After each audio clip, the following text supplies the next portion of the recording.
معززو حاضرینو، په دې جمعه کې د نبی اکرم صلی الله علیه وسلم مبارک سره د محبت بیان دی چې نبی اکرم صلی الله علیه وسلم سره محبت انسان په دنیا او آخرت کې کامیابی. قرآن عظیم الشان کې الله فرمایي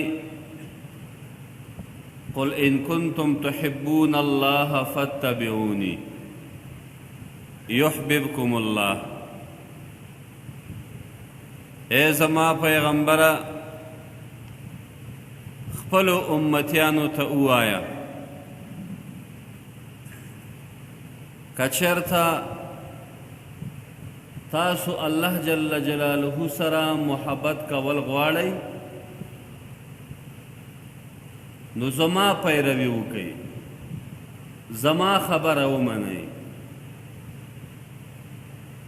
کله چې تاسو زما خبره ومنله یحببکم الله، بیا به الله جل جلاله تاسو سره محبت وکړي. یعنې څه معنا که یو سړی وایي چې الله جل جلاله سره مې محبت دی، د الله خبره منم خو د الله د رسول خبره نه منم، نو دې انسان سره الله محبت نه کوي، بلکې دا سړی کافر دی. تر هغه وخته پورې ستا ایمان نه کامل کیږي تر څو چې نبی اکرم صلی الله علیه وسلم مبارک سره محبت ونه کړي او د هغه مطابقت ونه کړي. وما ینطق عن الهوى ان هو الا وحی یوحی. پیغمبر علیه السلام یوه خبره هم له ځانه نه کوي. قرآن عظیم الشان کې الله فرمایي وایي زما پیغمبر یوه خبره هم له ځانه نه کوي مګر وحی ورته کیږي. نبی علیہ السلام مبارک چې کومې خبرې کړي دي دا خبرې تلفظ دا د نبی علیہ السلام مبارکو، خو معناګانې د الله طرف نه وي، زړه کې ورته الله چولی چې دا خبره وکړه. او چې کله نبی علیہ السلام مبارک نه اشتباه شوې ده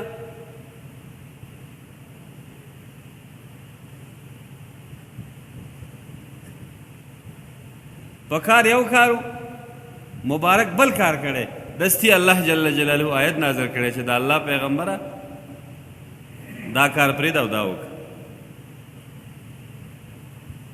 نبی علیہ السلام مبارک په ځان باندې شات حرام کړل، نن نه بعد به شات نه څکم، دستی الله جل جلاله آیت نازل کړ چې زما پیغمبره په ځان باندې شات نشي حرامولی، حلال شی په ځان نشي حرامولی، قسم د مات کا شات شروع کا شات اخرى. نو پیغمبر علیہ السلام چې کومه خبره کوي دا د الله خبره ده. ځکه په دې آیت کریمه کې الله جل جلاله فرمایي قل ان کنتم تحبون الله فاتبعوني يحببكم الله. زما پیغمبره امت ته دې ووایه که تاسې غواړئ چې الله جل جلاله تاسو سره محبت وکړي نو تاسو زما خبره ومنئ،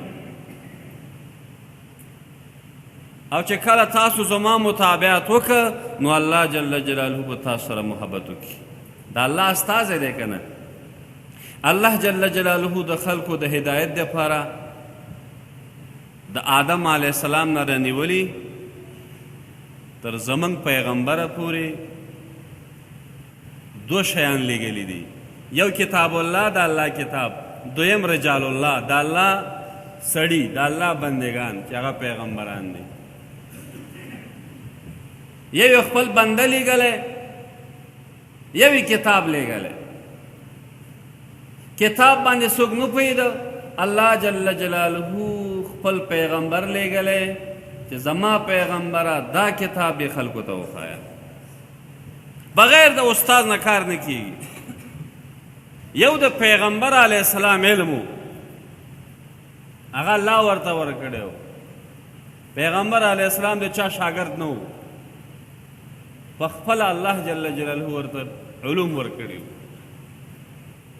راز پکې دا و که پیغمبر علیه السلام چا نه علم یاد کړی وی بیا به خلکو ویلي چې پیغمبر علیه السلام دا قرآن د فلانی نه یاد کړی دی. بیا به کافرانو اعتراض دی پر خوله خلاصېدله، نو دې لپاره چې څوک اعتراض ونه کړي پیغمبر علیه السلام تر 40 کلو پورې هیڅ یو کتاب نه لوسته، د هیڅ چا شاګرد نه و. خو چې کله 40 کاله عمر یې پوره شو په غار حرا کې و، قرآن عظیم الشان الله پې نازل کړ او خلکو ته یې رسالت بیان کړ. نو معززو حاضرینو، خبره په دې باره کې ده چې که څوک الله جل جلاله سره محبت کول غواړي یا مقصد دا وي چې الله ما سره محبت وکړي، نو هغه د محمد رسول الله صلی الله علیه و آله و صحبه وسلم مبارک سره د محبت وکړي. انس رضی الله تعالی عنہ مبارک فرمای، د بخاری شریف حدیث دی، وی نبی اکرم صلی الله علیه وسلم مبارک و فرمایل لا یؤمن احدکم حتی اکون احب الیه من والده وولده والناس اجمعین. مبارک فرمای پتاسو کی کامل مومن تر آغا وقت پوری نشی جوڑے دلے تر سوچ زور باندې ګران نشم د خپل پلار نه، د خپل اولاد نه، د تمام مخلوق نه، د خپل مال نه پې ګران نشم. حضرت عمر رضی الله تعالی عنہ مبارک ورته وی د صداقت زمانه وکنه. حضرت عمر رضی الله تعالی عنہ مبارک ورته فرمای د الله پیغمبره د هر چا نه را باندې ګرانې، د خپل اولاد نه را باندې ګرانې، د خپل مال نه را باندې ګرانې، د تمام مخلوقاتو نه را باندې ګرانې، خو د خپل ځان نه را باندې ګران نه یې. اب تو اما تانی سیکستان دی میگم ان کی جانی ده بشرام گرانه میں دروغ شد، یہ دروغ جائز بشی مادانی مهن میگی حقیقت مهن نشی. حضرت عمر رضی اللہ تعالی عنہ مبارک ورته فرمائی اے دا اللہ پیغمبر تمام مخلوق نرا باندې گرانی، خود ځان نرا باندې گران نه. نو نبی علیہ السلام مبارک ورته فرمائی اوس دم ایمان پورا نه ده، ابد بلان ایمان پورا بوانی شي دینا. پام دې سات کې حضرت عمر رضی اللہ تعالی عنہ مبارک ورته فرمائی اوس لزان امرا باندې ګران شو. مبارک ورته فرمائی اوس د ایمان پورا شو. د نوح علیہ السلام په زمانه کې طوفان راغی. طوفان راغی، کافران په طوفان کې غرق شول او مسلمانان بچ شو په کشتۍ کې. په دې کافرانو کې یوه ښځه وه، ماشوم یې په غېږ کې و. اولاد په خلکو باندې څومره ګران وي، دا اوبه ورو ورو زیاتېدې. ښځه را پاسېده، ماشوم یې غېږ کې نیولی و. اوبه چې پورته شوي، ماشوم یې په اوږو باندې کېنوه. چې اوبه نور هم پورته شوې، ماشوم یې په سر کېښوده. خو چې کله د طوفان اوبه د دې سیاسرې سږمو ته ورسېدې، نو ښځې سوچ وکړو چې هر څومره اولاد مې خو له ځانه را باندې ګران نه وي. ماشوم یې خپل لاندې واچو، په خپل ماشوم باندې ودرېدله چې یو 15 دقیقې په دنیا کې ژوندی پاتې شم. دا خبر مې دې لپاره درته وکړه چې دوست، انډیوال، ښځه په سړي باندې ګراني خو له ځان نه څوک ګران نه دی.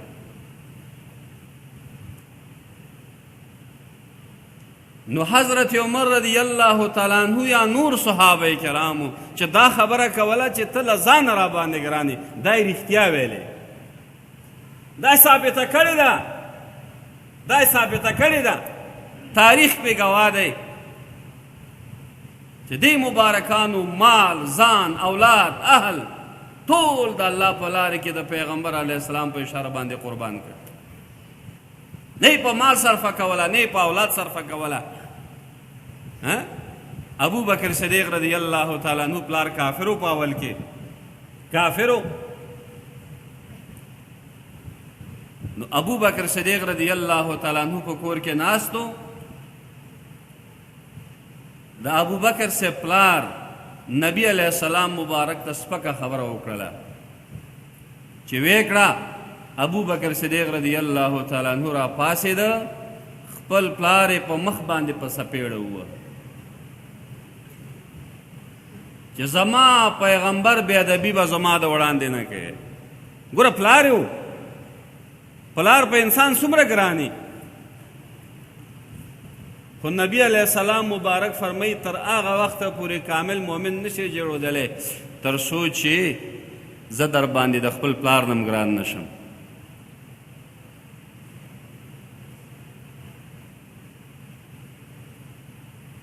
خالد ابن ولید رضی الله تعالی عنہ مبارک، همداسې نورو صحابه کرامو، عبیده ابن جراح رضی الله تعالی عنہ په یو جنگ کې خپل پلار مردار کړ،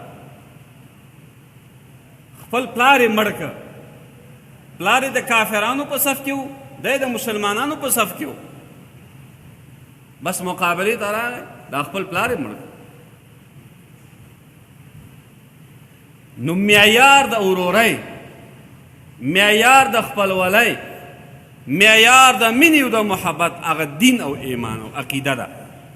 که ستا ورور دی عقیده یې بدله ده، بې ایمانه دی، ګمراه دی، دې سره به په یوه لاره نه ځي. که د مشرق دی یا د مغرب دی خو مؤمن دی، مسلمان دی، دینداره دی، دا ستا ورور دی.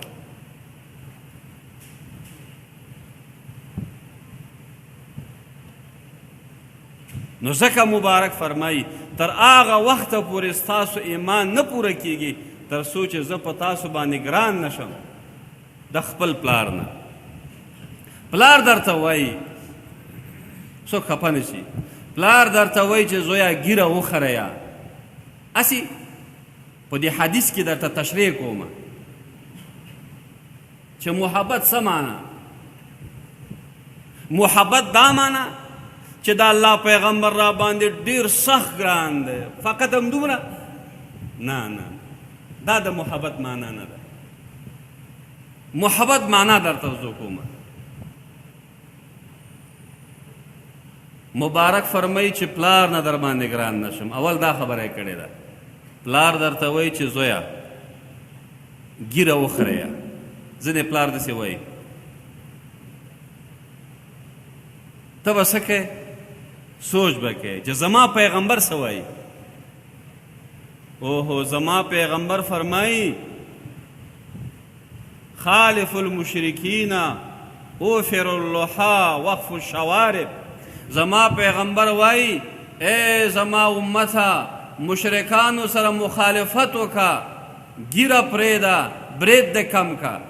اوهو دلته خو زما د پلار خبره زما د پیغمبر د خبرې سره ټکر دی.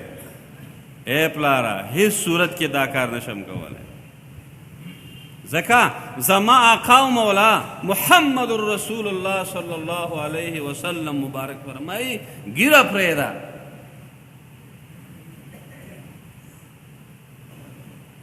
او ته راته وایې چې ګیره ده وخوریا، ستا خبره نه منم. دا د محبت معنا ده. که دې باندې ستا پلار خفه کېږي، که خاندي، که خوشحالیږي، که زارۍ چوي، خپل کار دی کوي. سعد بن ابي وقاص رضی الله تعالی عنه مبارک یو جلیل القدر صحابي دی. په جنگ احد کې دې صحابي ته نبی علیه السلام مبارک فرمایي فداک بابي و امي ارمي، ای ساده زما د مور او پلار د تا نه قربان شي، کافران په غشو باندې وله. داسې یو بزرګوار صحابي دی خو مور یې کافره وه، مور یې کافره وه. مور چې خبره شوه چې زما زوی مسلمان شوی دی، لاړه مرته کېناسته، مرته خپل بچي ته وایي زویا تر هغه وخته پورې سوري ته نه راځم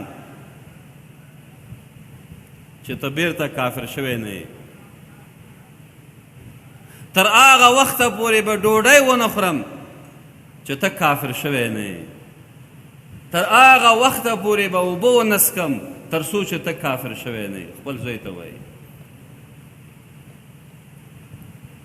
سعد بن ابي وقاص رضی الله تعالی عنہ ډېر پریشانه شو چې دا به څه کیږي، یو طرف ته مور ده او بل طرف ته دین دی. راغی سرور کائنات محمد رسول الله صلی الله علیه وسلم مبارک ته راغی، ورته وایي د الله پیغمبره زما مور ده، مرته ناسته ده، غیرت اخیستې ده، نه ډوډۍ خوري نه اوبه څکي نه سوري ته راځي او ما ته وایي چې بیرته کافر شي. نو الله تعالی داسې آیت نازل کړ که مور او پلار درته وایي چې کافر شه ته به یې خبره نه منې، هر څه به یې منې خو په نارواو کې به د مور او پلار خبره نه منې. لا طاعة لمخلوق فی معصیة الخالق. بنده چې درنه خفه کېږي، الله چې درنه خفه کېږي، په دې صورت کې به د بنده خبره نه منې. راغی خپلې مور ته وایي مورې که مرته کښېنې، که ډوډۍ نه خورې، که اوبه نه څښې، دا ستا خپل شخصي کار دی، که مرې که ژوندی کېږي زه ډوډۍ نه خورم، زه کافر کېږم نه. بس مور یې پوه شوه چې اوس دی نور نه کافر کېږي، بیرته راغله سوري ته هم کېناسته، ډوډۍ مو خوړه. دا د محبت معنا دی چې د پیغمبر علیه السلام د خبرې، د پیغمبر علیه السلام د کتاب، د الله جل جلاله د کتاب په مقابل کې ته هر څه پرېږدې. دې ته محبت وایي. محبت دا نه معنا چې د الله کتاب را باندې ډېر زیات ګران دی، د ځان هم را باندې ګران دی او پې عمل نه کوې، الله را باندې ډېر ګران دی، خبره یې نه منې. حضرت عمر رضی الله تعالی عنہ مبارک فرمای وی څوک چې وی زه د الله نه یریږم او عمل یې وی خراب وي، وی دا سړی دروغجن دی، دی وی د الله نه یریږي. یو سړی وی چې جنت سره مې مینه ده په اعمال د جهنم کې، وی دا سړی دروغجن دی. یو سړی وی جهنم نه یریږم خو اعمال د جهنم کې، حضرت عمر سے فرمائی دا سړی دروغجن دی. صحابه کرام د جهنم نه یریدل، صحابه کرامو د الله سره مینه وه. یو صحابي دی د سرو زرو ګوته په لاس کې ده،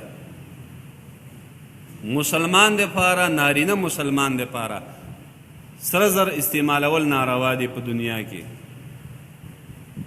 نبی علیه السلام مبارک دی یو صحابي په ګوته کې سره زر ولیدل، ګوته یې ولیدل. نبی علیه السلام مبارک ورته په غوسه شو، وی فرمایل تاسو کې زه یو څوک ګورم چې په خپل لاس کې اور اچوي، یعنې څه معنا؟ څوک چې د سرو زرو ګوته په لاس کوي دا په جهنم کې اور په لاس اچوي. صحابي را پاڅېده، دا د سرو زرو ګوته یې همدلته راوویسته او په ځمکه یې خطا کړه. دې ته جایز و چې دا یې خرڅه کړې وی،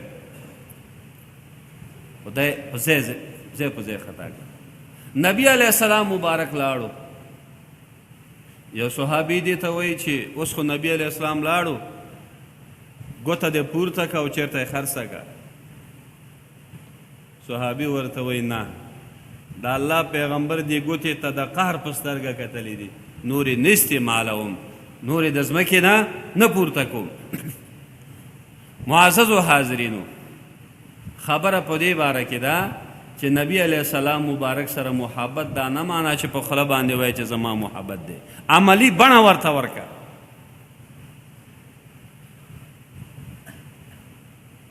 نبی علیہ السلام مبارک فرمائی لا یؤمن احدکم حتی اکون احب الیہ من والده و ولده، تر سوچ د خپل اولاد نه پیګران نشم. دا الله پیغمبر وایي چې سار جمع سره موس کول ډېر ثواب لري. ښه متوجه شئ. دا الله پیغمبر فرمایي چې څوک جمع سره یو موس کوي دا 22 درجې فضیلت لري. یا دا الله پیغمبر فرمایي دا الله کتاب فرمایي څوک چې موس نه کوي جهنم یې ځای دی. سار را پاسې د مانځه ته پلار را پاسې ده، زوی اوده دی، لوري اوده ده، بس زوی ته یې آواز ونه کړه یا یې آواز وکړه سس پس آواز یې وکړه، داسې لاړو جومات ته مونځ یې وکړه، بېرته راغی کور ته، دا اوده پراته دي. که دا سړی وایي چې زما محبت الله سره دی، دا الله پیغمبر سره دی، دا دروغجن دی. ځکه محبت یې اولاد سره دی. اولاد یې پانسه و، اوبه یې ورباندې وانه چولې، کمپله یې کش نه کړه، دا سړی دروغجن دی. د الله سره مینه نشته، د الله کتاب سره مینه نشته، د الله پیغمبر سره مینه نشته، فقط خپل اولاد سره مینه نه بس. حضرت عمر رضی الله تعالی عنہ یو کافر باچا سره ناست و، ډوډۍ خوړله. حضرت عمر صاحب نه یو مړی په ځمکه وغورځېده. حضرت عمر صاحب بېرته هغه مړه هغه ډوډۍ اوچته کړه، څه خاورې ماورې هغه یې پاکې کړې او پاتې یې وخوړل. د سره یو عسکر و، عسکر ورته وایي چې حضرت عمر صاحب شرم دی، کافران باچایان مشران در سره ناست دي، دوی به وایي چې د مسلمانانو پاچا څومره وږی دی، دا ډوډۍ مه اوچته وه. حضرت عمر رضی الله تعالی عنہ مبارک ورته فرمایي ای عسکره، ما ته د پیغمبر علیه السلام خبره د نړۍ باچایانو نه د ټولې دنیا و ما فیها نه غوره ده. زما پیغمبر وایي چې کله ډوډۍ در نه وغورځېدله او په دې باندې خاوره وه، هغه دې لرې که او هغه پاکه حصه یې وخوره. ما ته دا کافر او پیسې او دنیا دا انته نه راکوي، ما ته د پیغمبر علیه السلام خبره مهمه ده. داسې کلک خلک و، مضبوط خلک و، ایماندار و، د ایمان په زور باندې موږ او تاسو ته ایمان را ورسولو. ځان او مال قرباني که، وینه یې ورکړله، اولاد یې قرباني که، مال یې ورکه، ما او تا ته یې خوږه کلمه را ورسوله. الله دې هغوی درجې اوچتې کړي. خبره د پیغمبر علیه السلام د محبت په باره کې کوو. درېیمه حصه د حدیث والناس اجمعین، چې تمام مخلوق نه در باندې ګران نشم. په تمام مخلوق کې ښځه م راغله، تره زوی م راغی، ماما زوی م راغی، ماما م پکې راغی، خسر م پکې راغی، خواښې م راغله، دا ټول مخلوق پکې راغی، او ښېګان هم راغلل. نن خو دا معامله ډېره ګرمه ده، خو سرګنۍ ده، پیسې دي، مصارف دي، تحفې دي، حرام دي که حلال دي، دا بس دا کار روان دی. بس تربوران وروسته پاتې دي، دا طرف ګرم دی. ښه کار دی، ښه شی دی، خو تر څو چې د الله تعالی د کتاب خلاف نه وي، تر څو د الله جل جلاله د پیغمبر خلاف کار نه وي. پوه شوې که نه؟ د الله پیغمبر څه وایي؟ د الله پیغمبر وایي چې پردیو سړو ته کتل ناروا دي، همدارنګې پردیو ښځو ته کتل ناروا دي. خو ستا خسر درته وایي زما لور ته موبایل واخله، نامزاده شوې ده، ټول خلک ورته موبایل اخلي، ته ورته موبایل واخله. د الله کتاب، د الله رسول درته وایي چې دا ناروا دی، دا فاحش کار دی، ښځه په ګناه کې اخته کېږي، خو لیکن ته راپاڅېږي وایي هر څه شاته غورځوي، د الله کتاب، الله، د الله دین، د الله پیغمبر، پتنوس قدر ته موبایل ورته لیږي او ورته فیسبوک پکې فعاله ہے، تمام ورځ پردي سړي پکې ګوري، گیم کوي، سندرې پکې اوري، بلا بتر پکې اوري، فاحشات. موبایل دوکان ته لیږي چې کې دا فلاني ډرامه واچو، فلاني ډرامه واچو. دا الله کتاب سوی دا ناروا دی. ته راپاڅېدې، د خپل خسر خبره، د خپلې ښځې خبره دا د عملي کړه او د الله د پیغمبر خبره د په ځمکه وغورځوله. بس معنی دا شو چې تا ته خپله ښځه، خپل خسر او خیګان یا نور تره زامن د الله د کتاب نه درته ډېر نږدې دي. شاهدي راغله، یو جانب ستا تره زویو، یو جانب ته خیوهوالو، د دواړو لانجه راغله، مسله راغله، خو دا ستا ورور ملامتو. تا نه چا پوښتنه وکړه چې تو خو هلته موجود وي، ستا ورور ملامت دی که خیوهوال ملامت دی یا کونړي ملامت دی یا لوګري ملامت دی؟ تا ته ښه معلومه وه، تا ته ښه معلومه وه چې زما ورور ملامت دی. ته راپاڅېدې، څه دې ویلې؟ شاهدي دې ورکړه چې زما ورور ملامت نه دی، زما ورور رښتیا وایي. نو تا سره د خپل ورور محبت دی، د الله د کتاب محبت نشته. د الله کتاب وایي که ستا خپل هم وي رښتیا وایه. ته څه کوې؟ دا زما تربور دی، دا زما ماما دی، دا زما کاکا دی، دا زما پلان او دا زما بستان دی. دا به رانه خفه شي، تر زوی به راته څه وایي، سبا به مې جنګ وي، بیا به راسه ملا نه تړي. ته راشه، خیر دی، الله چا نه نه خفه کېږي، توبه به ورته وباسو، راشه او دروغ ووایه. نه نه نه، الله فرمایي په تاسو به خطرناک عذاب راځي. معززو حاضرینو، انس رضی الله تعالی عنه مبارک فرمایي چا کې چې درې کارونه موجود وي هغه به د ایمان حلاوت او خوند وسکي. اول، چاته چې الله او د الله رسول د تمام مخلوق نه ګران وي. یو. دویم، وخت پوره دی. دویم چې چا سره محبت کی د الله رضا لپاره کوي. دا ډېر کم شوی دی ګوره. ها شته؟ جود لایا ہے، جود لایا ہے غریباز شری سلام نوی. جود لایا غریباز شری سلام نوی. و که میگه من دا کمو مالکو مکه فیسبوک امی کی. چا سره محبت فقط د الله رضا لپاره کوي، للهیت. دریم، و دغه انسان ته کافر کېدل ډیر سخت معلومیږي د دې نه چې دی په اور کې وغورځوي. بیرته مرتد کېدل، بیرته کافر کېدل دغه انسان ته ډیر سخت وي د دې نه چې دی اور ته ځان خطا کړي.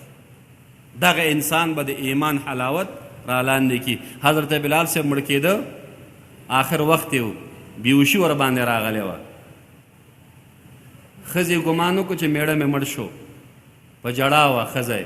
حضرت بلال رضی الله تعالی عنه ښځه بیرته چې په اوش راغی، خپلې مېرمنې ته وایي چې ولې ژاړې،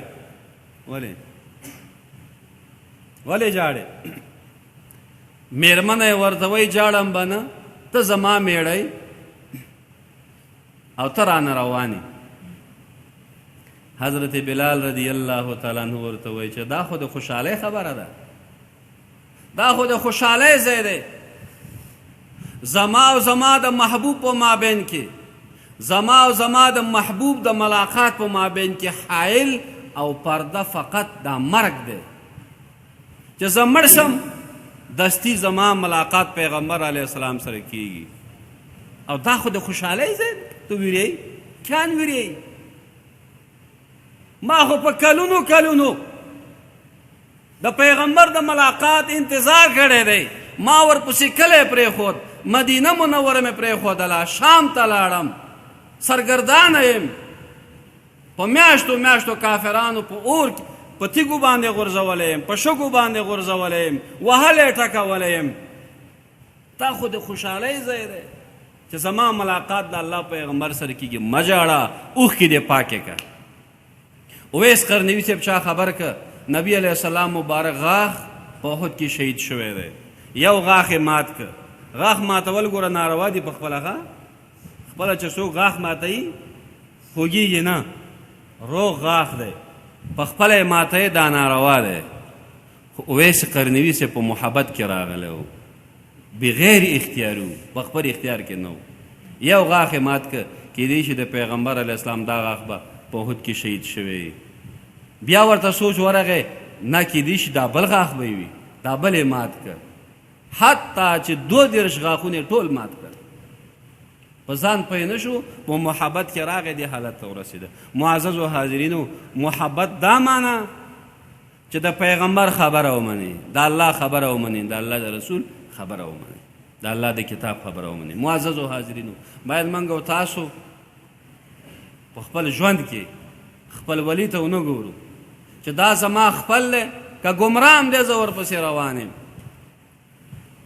دا زما ماما دی که ګمراه هم دی ورپسې روان یم، دا زما کاکا دی که زناور هم دی ورپسې روان یم، دا زما ورور دی که زناور هم دی ورپسې روان. نه نه نه نه، رښتیا به وایې، حق طرف باندې به ودرېږې او ځان به جهنم ته نه غورځئ.